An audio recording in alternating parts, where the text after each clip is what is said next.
Hi guys, welcome to Kiki TV. Today we are going to talk about gaslighting. I am a holistic psychotherapist and a trauma therapist in private practice, and I make these videos to reach a wider audience to help educate as many people as possible so they know how to heal from abuse and trauma. So today we're going to talk about gaslighting. I made a video about what gaslighting is. Please go and see it. And today we're going to talk about the effects on a person who has been gaslit. So in a brief summary, I will say that gaslighting is a way for the abuser to never be wrong and for the abuse victim to always be wrong. So the gaslighter will manipulate reality, what was said, what the abuse victim thinks, in order to be right and have the other person be wrong.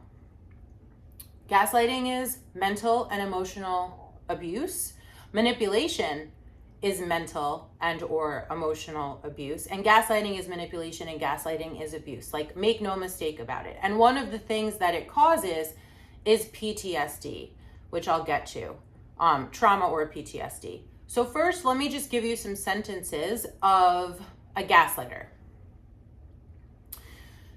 That didn't happen. I don't know what you're talking about. I have no recollection of that.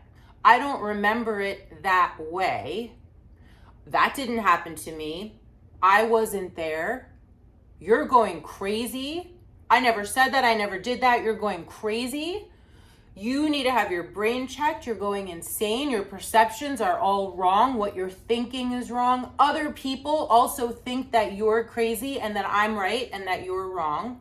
And all of this is to twist reality to make it seem like the abuse victim is crazy, and it gives the gaslighter control of all situations and the relationship and the abuse victim entirely. Because if the abuse victim feels like they're going crazy and they don't understand what reality is or perception is, and their thoughts are wrong and their words are wrong and their actions are wrong and their recollections are wrong, then they really need the abuser, the gaslighter, to help them see what is right, what is real, what is not. When actually, it's the abuser who is disordered, not the abused. Okay, so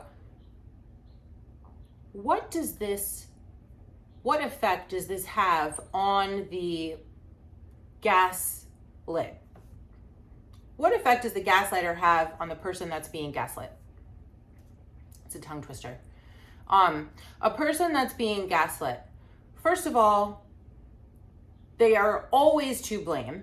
So if you are always to blame, if it's always your fault and it's never their fault, can you see that that is sort of like abuse of power? Like, if you love someone, you would never want to hurt them, but gaslighting is hurting them.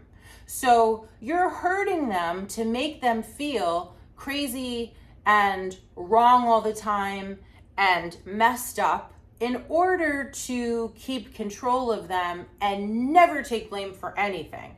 So the abuse victim, the gaslit victim, feels like they're always wrong. They can't do anything right, which is very bad for you. It's very bad for your self-esteem, which is another effect, very low self-esteem. And you don't understand why you're always wrong. And you don't understand why you're always in trouble and why you're not remembering things correctly. Because in actuality, you are not always wrong. And you are remembering things correctly, but they're lying to you to keep control of you, to manipulate you. Usually for all of your resources. I say this over and over. What can they get from you? Everything. They can vampirize everything.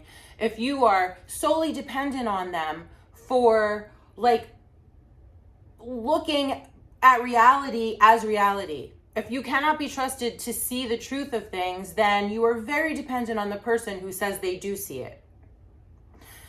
Which means that you're always to blame. You're never right. It's almost like something's wrong with you. I mean, they tell you that something's wrong with you, but don't worry, I'll help you. But what they're doing is they're manipulating reality to make you feel like you're to blame. Then we start blaming ourselves, right? The gaslit person starts blaming themselves. It's always my fault.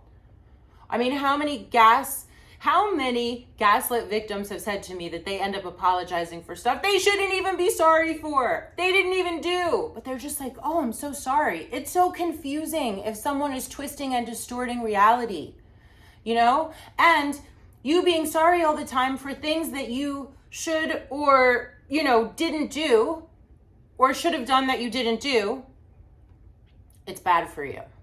It's bad for you. It's emotionally and mentally abusive, and it's bad for you. So if you're constantly being blamed for something, you end up blaming yourself. And by the way, this could be a lover or a partner or a spouse, but it also could be a friend, a family member, a coworker or colleague. And if you are raised by a narcissistic parent, you are being gaslit. Because this is the number one tool of the narcissist, is gaslighting.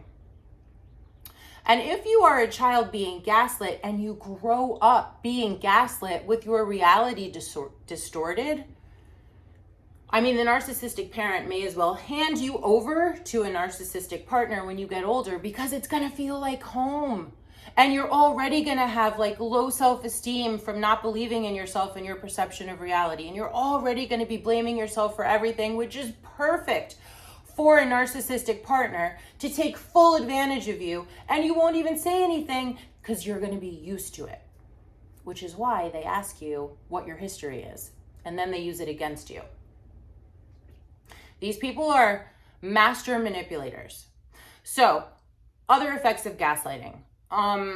So depression and anxiety. If you don't understand the life that you're living, the person that you are, the thoughts that you're having, the perceptions that you're having, it's disconcerting, and it makes you feel bad, and it causes you anxiety, and it causes depression, 100%. This also causes trauma and or PTSD and or complex PTSD. So let's talk about PTSD. Here are some symptoms of PTSD, which is post-traumatic stress disorder. And then complex PTSD is complex post-traumatic stress disorder, which just means more than one.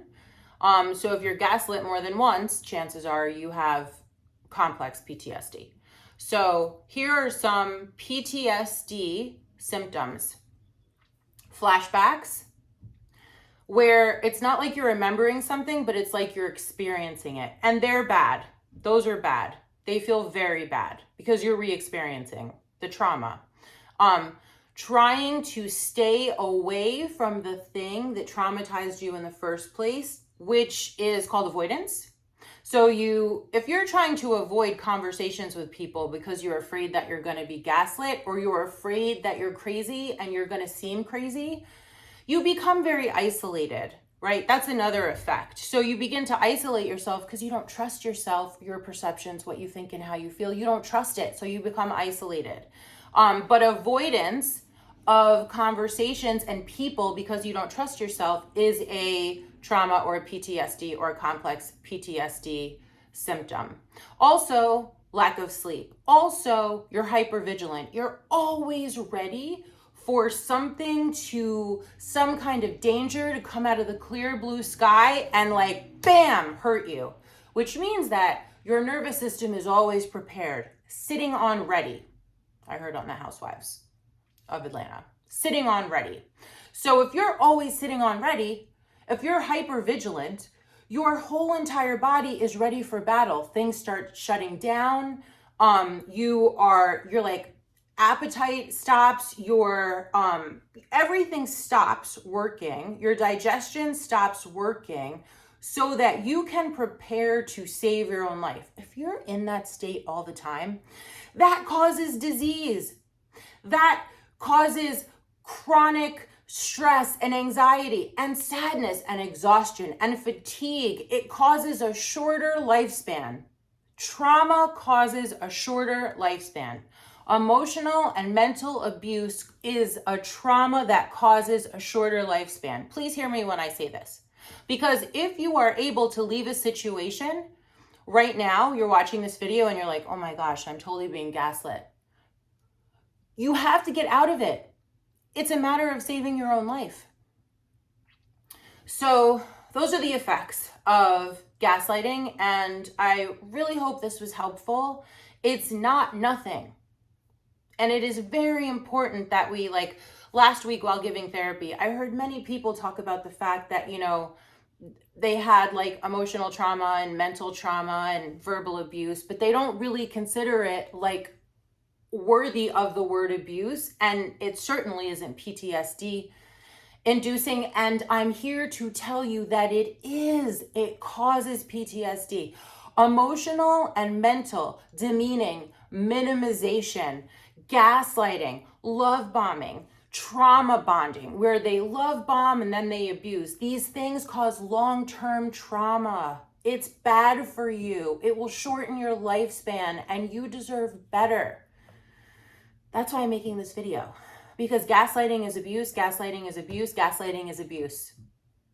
And the only way to stop it is to leave the situation and get therapy, trauma therapy. Hope this is helpful. Thank you for watching, and I'll see you next time. Bye for now.